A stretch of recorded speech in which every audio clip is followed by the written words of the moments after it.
Hi, thank you for joining me. So, what is love? What does love mean to you? Love is a different perception for different people, and it depends a lot on how they were brought up and what they sort of related love to be, what they needed to receive growing up. So, if you're a child that maybe your parents weren't very affectionate they didn't hug you a lot, or they didn't tell you they loved you a lot, but they kind of showed their love still by some sort of approval. So, if you did something that pleased them, they said they were proud of you, and they had that happy look about them. So you then start to think, okay, I can get approval and I can feel accepted and I can feel loved from them if I do what pleases them. And then you find as you're growing up that, if you go to school and you pass and you get really good grades and your teacher is pleased with you, then again, you get that gratification of, okay, people like me when I do things that please them. And so as you go through life, you start become a people pleaser.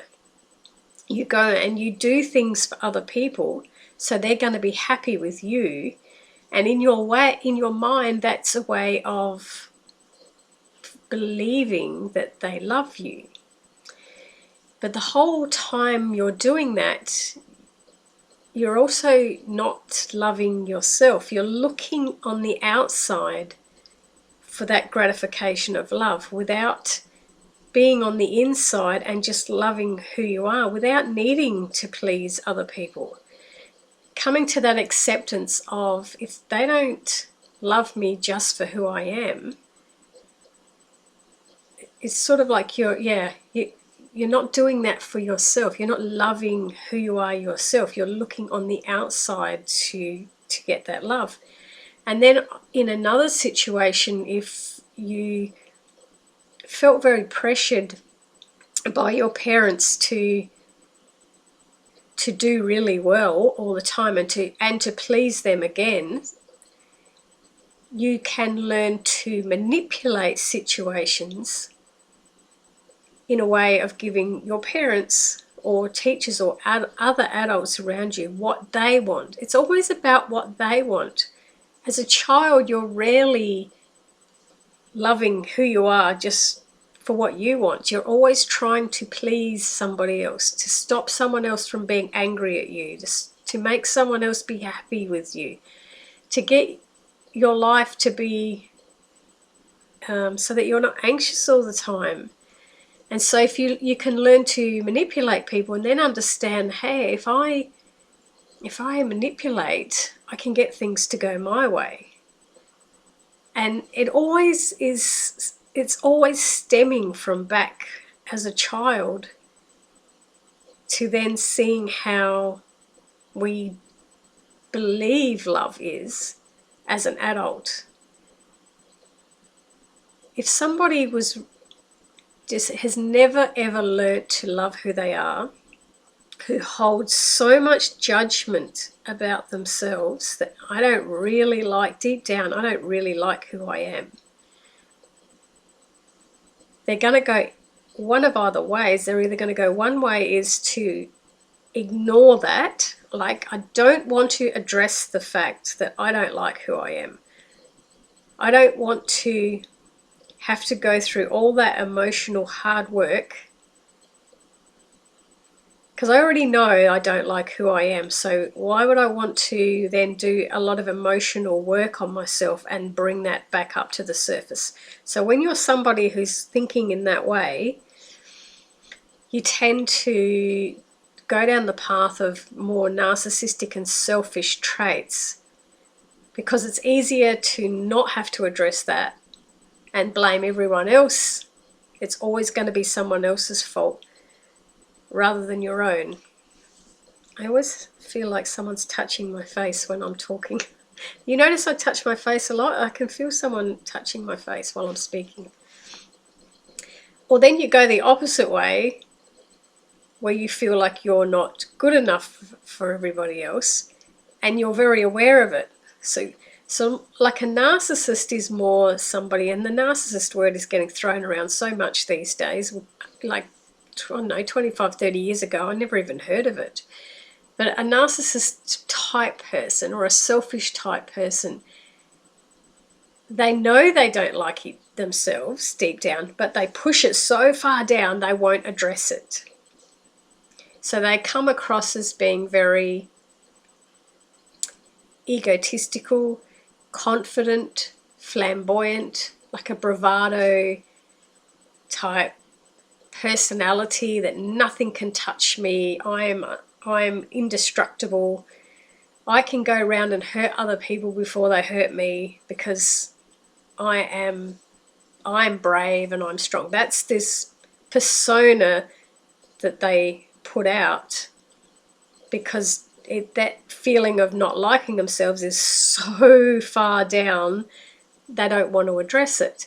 Yet an empathetic person has that feeling of I'm not worthy so high up and actually flowing out of them that people can see that they don't like themselves. People can see that they're anxious. People can see, because they wear those emotions outward. They are doubtful of themselves. They don't trust in themselves. And so it's like a beacon to one another. And a narcissist it's like a shining light with an empath. They can see all those weaknesses on display, but the empath can't see the weaknesses of the narcissist because they're so far hidden. And that's why they come into relationships with one another. And I always believe there is a form of teaching going on.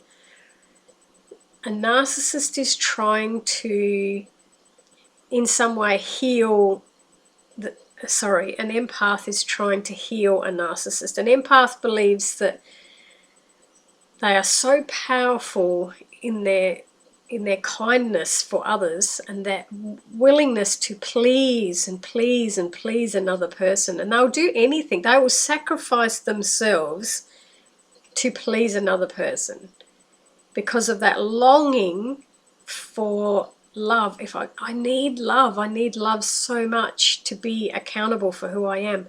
I'll do anything to get that love. I'll even sacrifice my own desires to please another person. And then the narcissist is using that to feed their ego, because their whole life is based on the ego. They just cannot go deep into their spiritual self, because then they have to bring up that stuff they don't want to see about themselves. And so the concept of love is going to be different. A narcissist believes love is when they are getting what they want. When their ego is getting fed and it feels good, that's love. They love that. And the empath is, when I'm giving someone all of myself, then that's what love must be. Because when I was growing up, I had to please everyone around me. So that's what love is. And in both situations, neither is loving who they are. You know, if you had 20 people in a room, and as they all walked past, you were standing there and you were really nicely dressed and you felt really, really good about yourself. And as each person went past you and they said to you, wow, you look great. If you are in a place of being able to accept that you look great and you love who you are, you'll accept that. You'll accept that and say, thank you. I'm glad that you've made me feel good, because I went to a lot of trouble to look good. And if 19 people walked past you and said, wow, you look fantastic. Oh, you're looking so healthy. Oh, you look radiant. Oh, your smile was really good today. If 19 people walked past you and said that, But then one person out of that 20 walked past you and said, geez, you look a bit crap today. Have you put on weight? You don't look your normal self. If one person out of the 20 said something negative and 19 said something positive, which one are you going to remember? I'll guarantee you'll remember that one negative person. And then you'll start with focusing on that. Why did they say that to me? Why did they have to hurt my feelings? Why can't they be nice like the other 19 people? All the little thoughts going around in the head will be about the one person that said the negative thing, and not the 19 people that said something really, really lovely. Like, why do we focus on that negative? If we do that, if we focus on that one negative thing, it's because there's still something deep inside where we haven't fully accepted, this is who I am. Take me or love me or leave me. This is who I am. Why can't we get to that point of just accepting who we are as we are? Why is there always a need for approval? Because when we were growing up, we were rewarded for doing good things and we were not rewarded for doing bad things. We were punished for doing bad things. And someone's touching my face. We're punished when we do something bad, and then we're rewarded when we do something good. So throughout life, we're going to want to be doing stuff so that we feel good about ourselves. And I was watching I'm a bit sucked in with everyone else and got a bit hooked into the Amber Heard and Johnny Depp trial, because I love the psychology of people. I love to look how people think, and it's quite obvious that I think both parties are actually lying. I think both have their faults, and both have been very toxic toward one another. It kind of feels like it might be like a twin flame type relationship, where that's actually where a soul has split at some point and they have chosen different experiences in life. So when they come together, it's so sexually, powerfully attractive and connected, but also so toxic. And it's a reflection of being the opposite of one another. And so they both have probably lied, but I feel like Johnny Depp is trying, there is something in his higher self that's trying to heal his addictions, and by speaking the truth and finally saying, look, I can't handle life, and so when I can't handle life, I will take drugs and I will drink alcohol and I go spiral down again, and then I don't like myself for doing that. That's that self-judgment. But he seems to be trying to release himself of that. And it's a healing process, that when you can admit that you have issues and that you have faults, but you're trying to fix them, that's the step, that's the journey to healing. In Amber's situation, I don't feel like she's even close to admitting fault within herself. She answers every question with another question or with a defensiveness about her, because she's in so much pain from her past. She can't get the help she needs because she's just not willing yet. She's just not at that point in her life of willing to be accountable for her own judgment of herself. It's so far down, she can't bring it up yet. And yet people will watch the both of them and make judgments. We make a judgment about, well, this is how I see this person and this is how I see this person. And oh, she's lying. Well, when people lie, continually lie, they always get caught out, because their lies will always expose them. Always. You forget a lie that you told you sort of forget the narrative of how it went, and then you tell another lie, and then you tell another lie, and then people can always see through lies. You know, if you do it enough times, you eventually get exposed. Narcissists always get exposed. There's always comes a point in a relationship where someone finally sees the lies, and they finally say, it's just this an awakening. And once it's been exposed, you can't go back.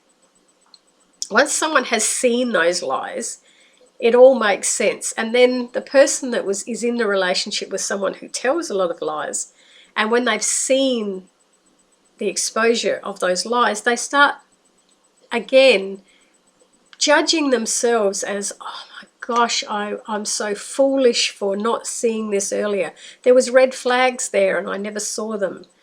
And then they get really, really hard on themselves. But I believe we don't see the red flags, because I believe we're meant to go into relationships like that to teach us something. How do you become wise if you don't go through things and learn lessons? If you don't ever learn anything, you just don't get wise. You just stay the same little person you've always been, repeating cycles, and you just don't get wiser, and you don't get more knowledgeable if you don't choose to take the lessons. So it's a value. It's always a value to go into those types of relationships. I think, like any kind of relationship, there is purpose with it all. If you're someone who's really, really shy and humble and not really secure within yourself, and you meet somebody who's confident and sure of themselves, then you're both teaching each other something. He or she is going to teach the other person to come out of their shell, to push them out of their comfort zone a bit more, to trust in them and take them on a journey and help them, not make them, but help them do things that they normally wouldn't do. And the quiet, shy person is also helping the other person to have a healthy balance and not get too far ahead of themselves. Somebody who spends way too much money and doesn't budget anything can go into a relationship with someone who's a tightwad, and they teach each other. You know, the one that's spending so much is teaching the tightwad to loosen up a bit, enjoy life. It's not all about just storing all your money under a rock and not even having fun. And the one who's the tightwad is teaching the other one to have their boundaries with money. You know, you look at your relationship that you're in, or look at ones that you've been in and you're not in one at the moment, and what was it teaching you about yourself? What did you learn? Like, what was it strengthening in your areas of weakness, and what did you help the other person to strengthen in their weaknesses? So there's always a purpose in all relationships. As I said before, with the 20 people, with 19 say something good and 1 says something negative, when you come out of a relationship and you felt hurt, you just keep focusing on the negatives rather than seeing, well, hey, look what I learned while I was in that. I think it's just human nature that we kind of focus on the negative aspects. And that's the ego, isn't it? That's the ego saying, well, I'm feeling a bit hurt here, so I'm going to keep telling myself a story in my head so that I feel better. I'll keep making up a story and go round and round and round. It was their fault. They were the horrible person. You'll keep doing that so that your ego makes you feel better. I can read a lot of comments about people that have been damaged by narcissists, the empaths that have been really, really hurt. They've given all their love, and the comments are always they were the devil. Was the devil in a body, you know, like their soul. They don't even have a soul. And I hear the most horrifying projections of hate towards another person. But I very rarely read where the empath, the person that's been hurt by someone else, I very rarely read them read them speaking about themselves and saying, I still am accountable for going into that relationship. I went into that relationship because I was looking for a way of gratification in myself. I was a people pleaser. I was somebody that could not love myself within myself, so I had to look for love on the outside. I very rarely see people being accountable for their part in a relationship. It's never just about the other person. It's always about two people. And you chose to go in that direction. And why was that? Because you had to learn your boundaries. You had to learn your self-worth. If Spirit is putting opportunities in front of you to teach you about your self-worth and you're not learning them, your higher self will get to a point of saying, okay, go into that relationship with that person and learn it the hard way. If you're not going to listen and you're not going to experience stuff and really, really observe and learn who you are, then okay, go. We'll put you in relationships. Your higher self will even steer you there yourself when you're not listening. When you're not connected in with yourself, your higher self will steer you and say, okay, off you go. Go and learn that lesson because we're trying to show you, but you're not taking any notice. So off you go and have that experience, you get hurt, you get wounded, and then come back and say, okay, what did I learn about that? But rather than sitting there saying, what did I learn about that? You'll be sitting there saying, oh, why am I so foolish? Why did I go down that path? And again, it's that self-judgment.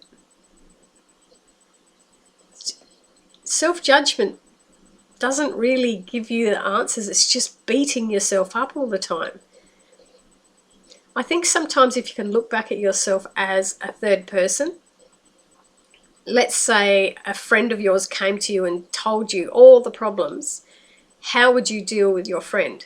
So talk to yourself like you're your best friend, because you are all you have. You are the only person that's going to really, really love you is deep inside you. You just haven't learned how to do that yet. And, I hear a lot of people say, love you. Do they really? Is their perception of love totally different to yours? Is their perception of love manipulating people and getting what they want?